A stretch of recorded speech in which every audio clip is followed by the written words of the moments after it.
को अंगूठी पहनने का शौक नहीं था। जब मैं छोटी थी ना, मतलब ये मानसी की जितनी थी ना, जब मैं इतनी थी ना, इतनी अंगूठियां पहनती, हालांकि इतनी तो इससे पहले 17 साल में निकल गई थी, लेकिन उसके पहले मेरे को बहुत शौक था। पूरी 4-5 अंगूठियां पहनती थी, पूरी अंगुलियों में अंगूठी पहना करती थी। खूब सजने का शौक था, खूब पहनने और ओढ़ने का शौक था। लेकिन मेरे मात्र इतना जाना कि ये बाहरी श्रृंगार है, ये हमारे शरीर को सजा सकता है। आत्मा का श्रृंगार तो रत्नात्रय है, रत्नात्रय से आत्मा सजती है, रत्नात्रय से ही आत्मा का कल्याण होता है। विचार करो, मैंने जब तपस्वी सम्राट को देखा, उनके जीवन को देखा, कितना त्याग, दीक्षा लेते ही चेहरा का त्याग, आचार्य पद मिलते ही अनाज का त्याग, यानी 36 वर्ष की उम्र में होने का सब चीजों का त्याग, और 20 वर्ष समाधि के 20 वर्ष से, मतलब समाधि हुई उसके 20 वर्ष पहले से उन्होंने मात्र छाछ, क्या सिर्फ छाछ लेते थे। उसके 10 साल पहले से मात्र छाछ और राजगिर लिया करते थे, और 20 साल समाधि के 20 साल पहले से उन्होंने मात्र छाछ लिया करते थे, पानी और छाछ लिया करते थे। उसमें भी एक आहार, एक उपवास, चतुर्मास में 2 उपवास, 1 आहार, और अष्टांगिका के बिना जल के 8 उपवास, बिना जल के परुषण के 10 उपवास, और तीनों समय की अष्टांगिका, तीनों समय की परुषण। इतनी साधना, चिताई का त्याग, इतनी इस पर ही हमारे लिए इतना बड़ा मंच भी बन जाता है। वो कोई नहीं, एक छोटा सा पतला जो आपके पास आए ना, सो उसकी पट्टी ऊपर की, तो डंडा बहुत ऊंचा लगे, बस इतना सा पाटा लेते थे, और मंच बना होता था जो पत्थर का हाल में, उस पे वो पाटा बिछ जाता था, और उस पे बैठ करके प्रवचन किया करते थे।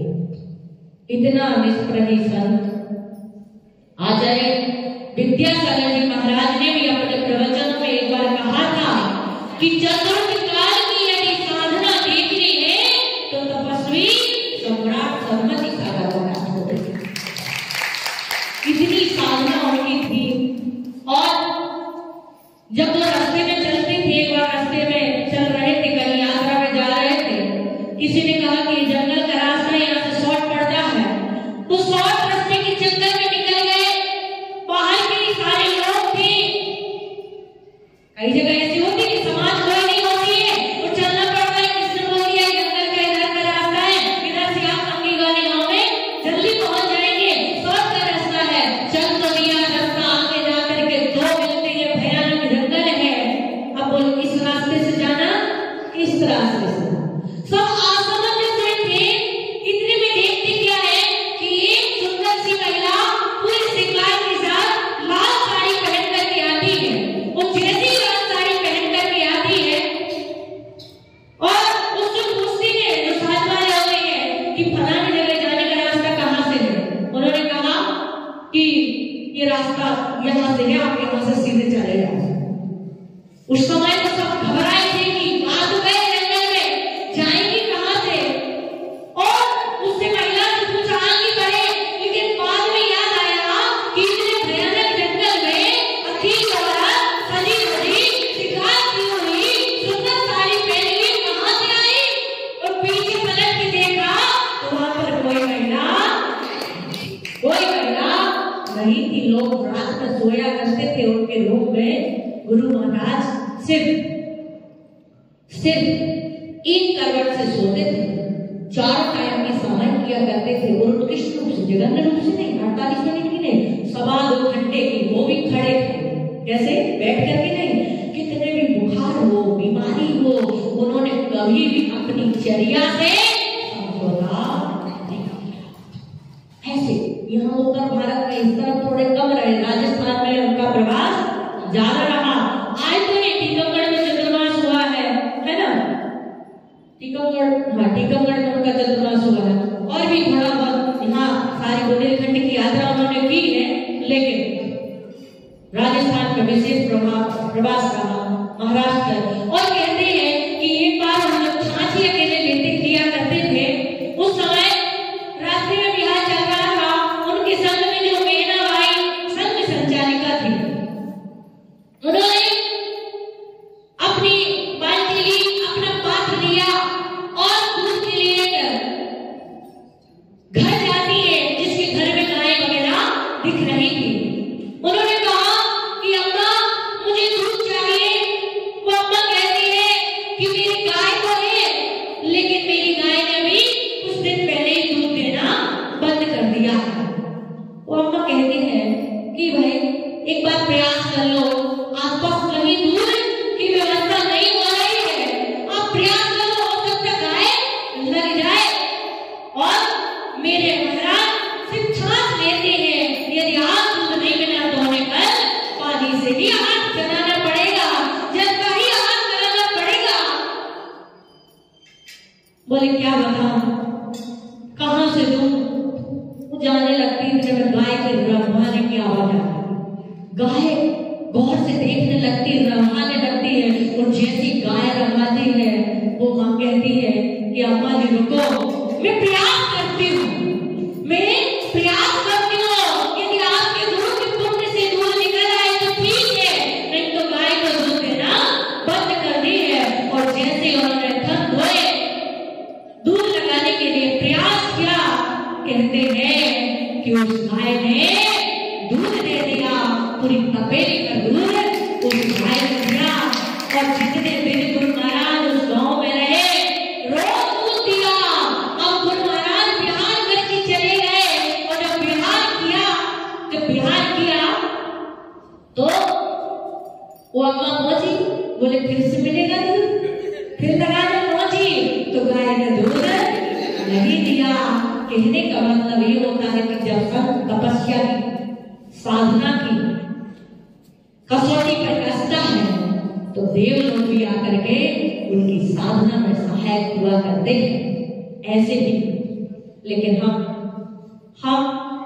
हमारे गुरु कितनी तपस्या करते हैं, एक बार आहार करते हैं, पैदल विहार करते हैं, और पैदल भी चलते हैं, बिना चप्पल के चलते हैं, लेकिन हम इतने प्रमादी हो गए कि भगवान जिनेंद्र के अभिषेक के लिए हम सोने के कपड़े पहन के आते हैं, लेकिन पैदल नहीं, बल्कि हम गाड़ी में बैठ करके भगवान का अभिषेक करने के लिए आते हैं।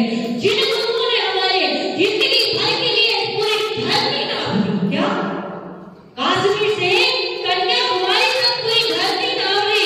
आचार्य श्री का अभी 4 हेक्टेयर कुंडलपुर से, फिर भी 1000 किलोमीटर, 700-800 किलोमीटर का, 1000 किलोमीटर का बिहार के अधिकार है हमारे लिए कि ये 70-75 साल का संत आज भी पैदल चल रहा है, पूरी धरती को नाप रहा है, एक बार खा करके और हम 4 बार खा करके भगवान जिनेंद्र का अभिषेक करने के लिए पैदल चल करके नहीं आ सकते। आहार के लिए हम 16 पहन के आते हैं, जो साधु आपके आहार से साधना करता है, तपस्या करता है, जिससे उसकी विशुद्धि बनती है। आप पूरा सोने में बनाते हैं, लेकिन गाड़ी में बैठ करके प्रणाम के लिए आ जाते हैं। आदर से किसको बोलेंगे? हम देख लेंगे तो बोलेंगे। श्रावक का विवेक, बच्चा जब छोटा होता है, इतना छोटा सा, तो माता पिता का विवेक होता है, उसको कब खिलाना, कब पिलाना, कैसे खिलाना, कैसे पिलाना, कैसे लिटाना, सारी व्यवस्था का ध्यान माता पिता का होता है। साधु के लिए कहा है कि जैसे शुद्ध सोना ताव पर तपा हुआ सोना शुद्ध होता है, ऐसे ही सोना ताव से तपा हुआ सोना जिसको बोलते हैं, ऐसी शुद्धि से दिया हुआ आहार शुद्ध होता है। वही साधु के लेने की योग हुआ करता है। यदि आप अशुद्धि से आहार कराते, अशुद्ध आहार कराते हैं, तो उसका आप जो संत साधु तपस्या करता है, साधना करता है, उससे उनकी विशुद्धि कब होती है, उसका रोग हमको लगता है। यदि आपने शुद्धि और विशुद्धि के साथ आहार कराया है तो समझना साधु जितनी साधना करेगा उसका 6वां भाग आपके लिए मिलेगा। क्यों? क्योंकि आपके आहार से उसने साधना की, आपके आहार से उसने ये मत सोचो फलाने वाला क्या कर रहा है, दिखाने वाला गाड़ी से आ रहा है, हमको कोई लेना देना नहीं है। तेरा कर्म तेरे साथ, मेरा कर्म मेरे साथ, मैं तो शुद्धि से बनाऊंगा और शुद्धि से ही चलूंगा, ताकि गुरु की शुद्धि विशुद्धि बढ़े और उसके साथ मेरी भी विशुद्धि बढ़े। तो बंधु समय आपका हो रहा है। भैया जी बता रहे थे, भैया जी जिस दिन से यहाँ आए 5 दिन में 50 बार तो बोल चुके होंगे बिहार नहीं करना है, बिहार नहीं करना है। दिन में 4-5 बार तो सुबह शाम, मतलब सुबह से लेकर के रात तक में 4-5 बार तो अभी उन्होंने कबूल किया, बोल ही देते हैं। लेकिन सच बताओ, कहते हैं कि किसी क्षेत्र का ऐसा प्रभाव होता है, वहां की ऊर्जा ऐसी होती है कि साधु का मन वहां पर विशेष करता है। और मेरा मन यहाँ पर मतलब इतनी विशुद्धि, इतना आनंद, श्रावकों की भक्ति, मंदिर की विशुद्धि और भगवान का इतना अतिशय, इतनी प्राचीन प्रतिमा, और ये अतिशय आज का नहीं है, क्योंकि जितने भी तीर्थ हैं हमारे, सभी नदी किनारे, नदी तट पर तीर्थंकरों ने, मुनियों ने साधना की, तपस्या की, निर्वाण को प्राप्त किया है। और आज जितने भी तीर्थ अजैनों के प्रसिद्ध हैं वो हमारे ही तीर्थ। किसके तीर्थ थे? हमारे ही तीर्थ थे। हमारी समाज चली गई, पढ़ाई निकल गई, कोई बचा नहीं, और धीरे धीरे कब्जा हो गया, हमारे मंदिर पर कब्जा हो गया, हमारी मूर्तियां सिरा दी गई, फेंक दी गई, तोड़ दी गई और हमारे मंदिरों पर कब्जा कर लिया गया। अरे आज देखो इतना सा मंदिर नहीं बना पाते लोग, एक खटैया रख करके भगवान बना लेते हैं, एक छोटा सा मंदिर बना लेते हैं। लेकिन प्राचीन बड़े बड़े जितने भी मंदिर हैं हिंदुस्तान में, चाहे वो मंजू का मंदिर हो, चाहे तो कहीं का भी मंदिर हो, सारे मंदिर दिगंबर जैनों के मंदिर थे, जिनों का इतना वर्चस्व और प्रभाव था, लोगों ने कब्जा कर लिया है, हमारी समाज वहां से चली गई। यहाँ पर भी पता नहीं कितने गुरुओं ने तपस्या साधना करके निर्वाण को प्राप्त किया होगा, बड़ा अतिशय क्षेत्र रहा होगा। इसलिए जहाँ पर अतिशय वही होते, जहाँ अपना क्षेत्र होता है ना, वही अतिशय होते, चाहे वो किसी तीर्थंकर की यक्षेत्री हो और चाहे तो भगवान का मंदिर रहा हो।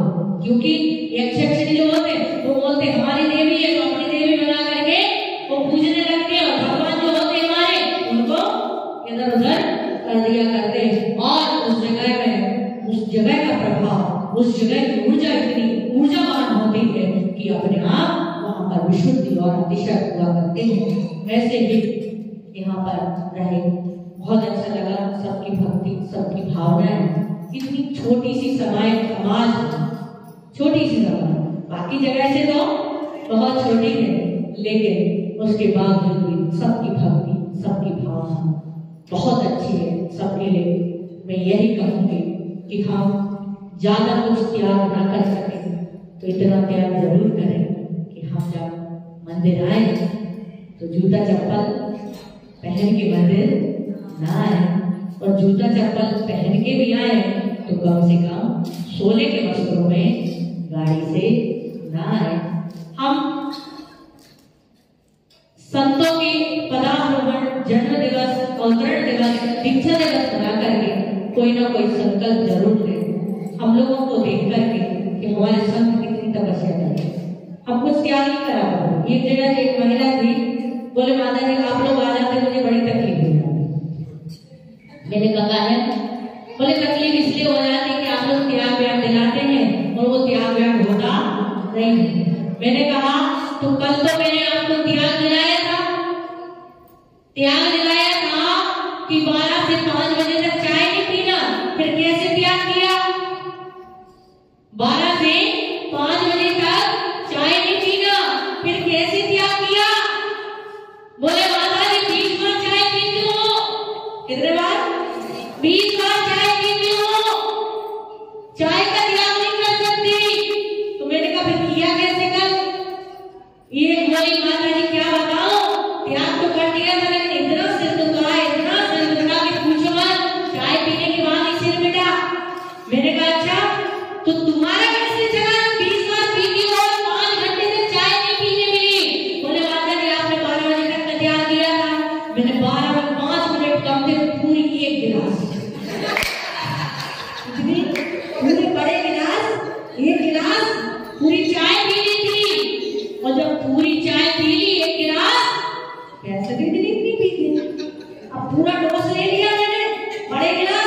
वो पंजाबी गिलास लस्सी वाला, बस आराम से 5 बज गए और जैसे 5 बजे तुरंत ये चाय पूरी 5 घंटे तक चली।